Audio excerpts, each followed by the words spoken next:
தினமும் காலையில எந்திரிக்கும் போதே ஒரு டயர்ட் ஃபீலிங். நைட்டு தூங்க போற வரைக்கும் ஃபோன்ல மணிக்கணக்கா ரீல் ஸ்க்ரோல் பண்றது. நம்ம வாழ்க்கை எங்க போகுதுன்னே தெரியாம ஒரு பயம்.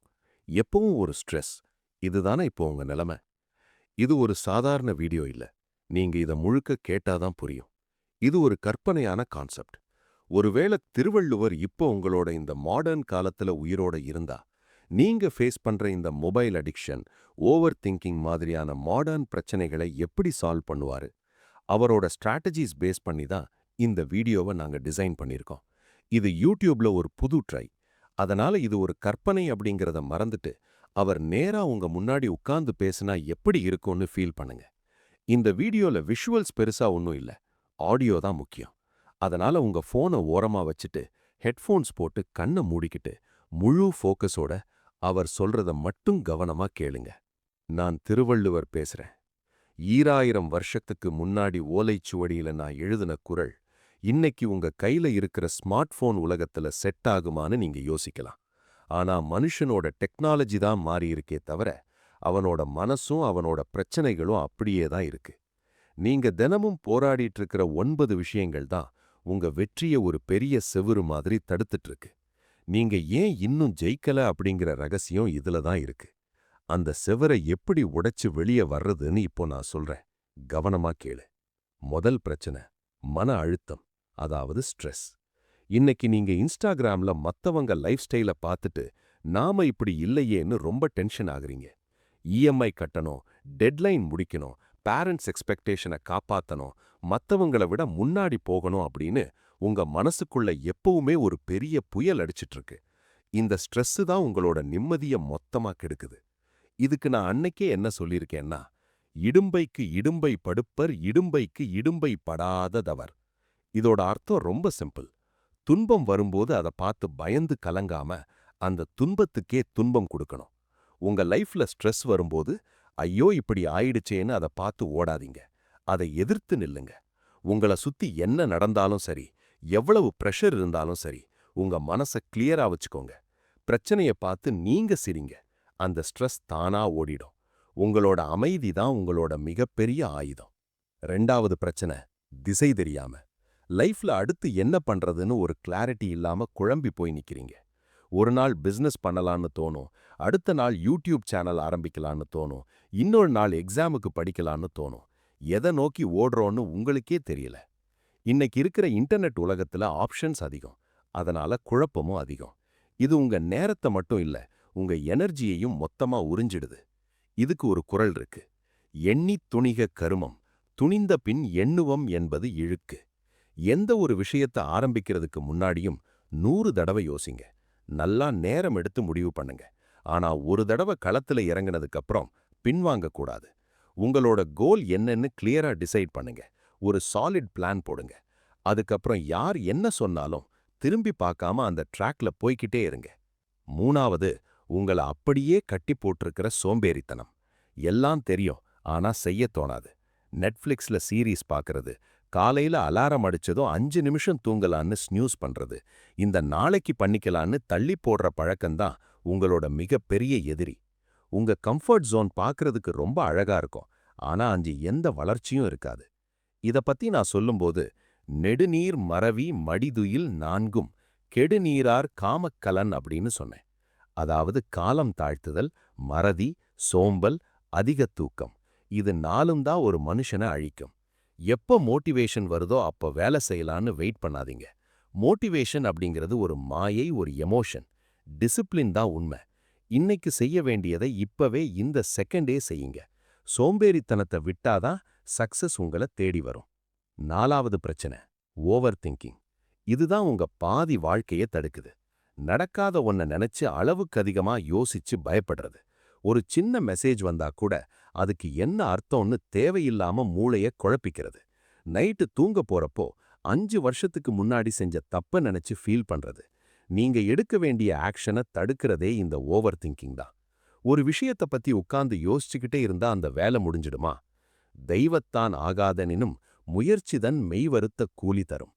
கடவுளே கைவிட்டாலும் உங்களோட உழைப்பு உங்களுக்கு பலன் கொடுக்கும். அளவுக்கு அதிகமா யோசிக்கிறத முதல்ல நிறுத்திட்டு முதல் ஸ்டெப்பை எடுத்து வைங்க. ஆக்ஷன் எடுக்கும்போது தான் உங்க ஓவர் திங்கிங் உடையும்.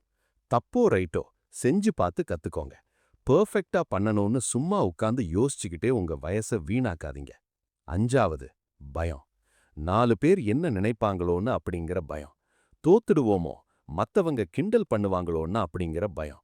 ஒரு புது பிசினஸ் ஆரம்பிக்கணும்னாலோ இல்ல ஒரு புது ஸ்கில் கத்துக்கணும்னாலோ இந்த சொசைட்டி என்ன சொல்லும்னு நீங்க பயப்படுறீங்க. இந்த பயம்தான் உங்கள ஒரு கூண்டுக்குள்ள அடைச்சு வச்சிருக்கு. உங்க டேலண்ட் வெளிய வராம தடுக்கிறது இதுதான். அஞ்சுவது அஞ்சாமை பேதமை.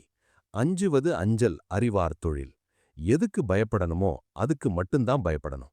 உங்க கேரக்டரை கெடுக்கிற விஷயத்துக்கு பயப்படுங்க. தப்பு பண்றதுக்கு பயப்படுங்க. ஆனா தேவையில்லாத விஷயத்துக்கு மத்தவங்க ஜட்ஜ் பண்ணுவாங்களேன்னு பயப்படுறது முட்டாள்தனம். இந்த உலகம் ரொம்ப பிஸியா இருக்கு. உங்கள பத்தி யோசிக்க யாருக்கும் இங்க நேரம் இல்ல. தைரியமா ரிஸ்க் எடுங்க. தோல்விய பார்த்து பயப்படாதீங்க. பயத்தை தூக்கி எறிஞ்சாதான் நீங்க நினைக்கிற இடத்துக்கு போக முடியும். 6வது ரிலேஷன்ஷிப் இஷ்யூஸ்.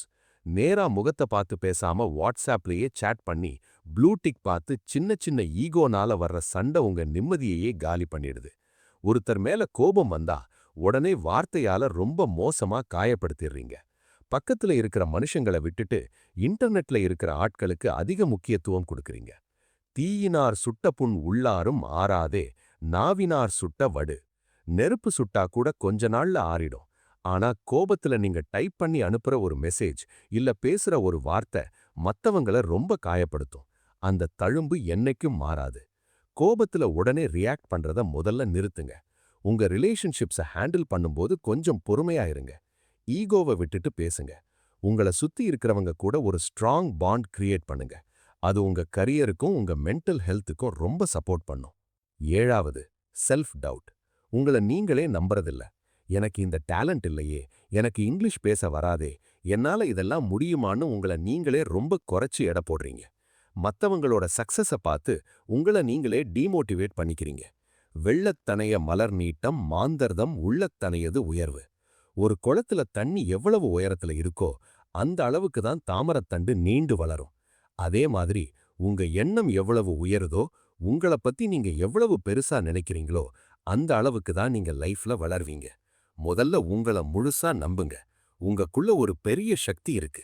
உங்க செல்ஃப் வர்த் என்னன்னு ரியலைஸ் பண்ணுங்க. மத்தவங்க கூட உங்களை கம்பேர் பண்றத நிறுத்திட்டு நேத்து நீங்க எப்படி இருந்தீங்க, இன்னைக்கு எப்படி இருக்கீங்கன்னு மட்டும் பாருங்க. 8வது செல்ஃப் கண்ட்ரோல் இல்லாமை. இதுதான் உங்க வாழ்க்கைய ரொம்ப கெடுக்குது. இந்த மொபைல் அடிக்ஷன், அடிக்கடி போனை எடுத்து நோண்டுறது, ஒரு நோட்டிஃபிகேஷன் வந்தா உடனே செக் பண்றதுன்னு உங்க கண்ட்ரோலையே நீங்க மொத்தமா இழந்துட்டீங்க. ஒரு புக்கை எடுத்து 10 நிமிஷம் உட்கார்ந்து படிக்க முடியல. உங்க அட்டென்ஷன் ஸ்பேன் ரொம்ப குறைஞ்சிடுச்சு. யாகாவாராயினும் நாகாக்க காவாக்கால் சோகாப்பர் சொல்லிழுக்கப்பட்டு. நான் நாக்க மட்டும் கண்ட்ரோல் பண்ண சொல்லல. இன்னைக்கு காலகட்டத்துல உங்க விரல்கள, உங்க கண்கள, உங்க சென்சஸ் எல்லாத்தையும் நீங்க கண்ட்ரோல்ல வைக்கணும். உங்க மைண்ட் உங்க கண்ட்ரோல்ல இருக்கணும். மொபைல் போன் கண்ட்ரோல்ல நீங்க இருக்கக்கூடாது. சீப்பான டோபமைனுக்கு அடிமையாகாதீங்க. டிஸ்ட்ராக்ட் ஆகிறத நிறுத்துங்க.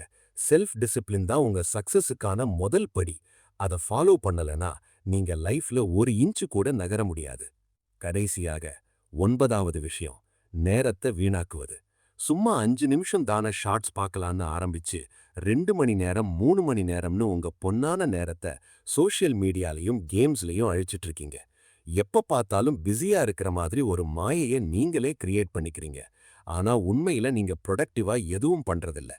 போன பணம் திரும்ப சம்பாதிச்சிடலாம்.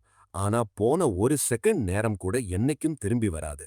ஞாலம் கருதினும் கைகூடும் காலம் கருதி இடத்தார் செய்யின். சரியான நேரத்துல சரியான விஷயத்த செஞ்சா இந்த உலகத்தையே நீங்க உங்க கண்ட்ரோல்ல கொண்டு வரலாம். இன்னையிலிருந்து உங்க டைமை ஒரு இன்வெஸ்ட்மெண்ட் மாதிரி பாருங்க. உங்க கோல்ஸ்க்காக டைம் ஸ்பெண்ட் பண்ணுங்க. ஒவ்வொரு நிமிஷமும் உங்க லைஃபை மாத்துறதுக்கான ஒரு வாய்ப்புன்னு நினைச்சு செயல்படுங்க. இப்ப சொல்லுங்க, இந்த 9 விஷயத்துல எது உங்களை தடுத்து நிறுத்திட்டு இருக்கு? இந்த நிமிஷம் இந்த வீடியோவை கேட்டுட்டு இருக்கும்போது உங்களுக்குள்ள ஒரு பெரிய மாற்றம் உருவாகிறத நீங்க கண்டிப்பா ஃபீல் பண்ணுவீங்க. இதுதான் அந்த டேர்னிங் பாயிண்ட். இவ்வளவு நாள் எப்படி வாழ்ந்தோம் அப்படிங்கிறது முக்கியமில்ல. இன்னையிலிருந்து இந்த செகண்ட்ல இருந்து உங்க வாழ்க்கைய மாத்துறதுக்கான நேரம் இதுதான். இந்த 9 பிரச்சனைகள்ல உங்களை ரொம்ப நாளா டிஸ்டர்ப் பண்ற உங்க மிகப்பெரிய பிரச்சனை எதுன்னு கீழே கமெண்ட் பண்ணுங்க. அதை எப்படி உடைக்கிறதுன்னு யோசிங்க. இந்த கற்பனை உரையாடல் உங்களுக்கு உண்மையிலேயே யூஸ்ஃபுல்லா இருந்துச்சுன்னா, உங்க மைண்ட கிளியர் பண்ணுச்சுன்னா, இந்த சேனலை சப்ஸ்கிரைப் பண்ணிக்கோங்க. தொடர்ந்து உங்களை நீங்களே அப்கிரேட் பண்ணிக்க, இந்த ஞான உரையாடல் உங்களுக்கு ஒரு சிறந்த தேடலாகவும் வழிகாட்டியாகவும் இருக்கும்.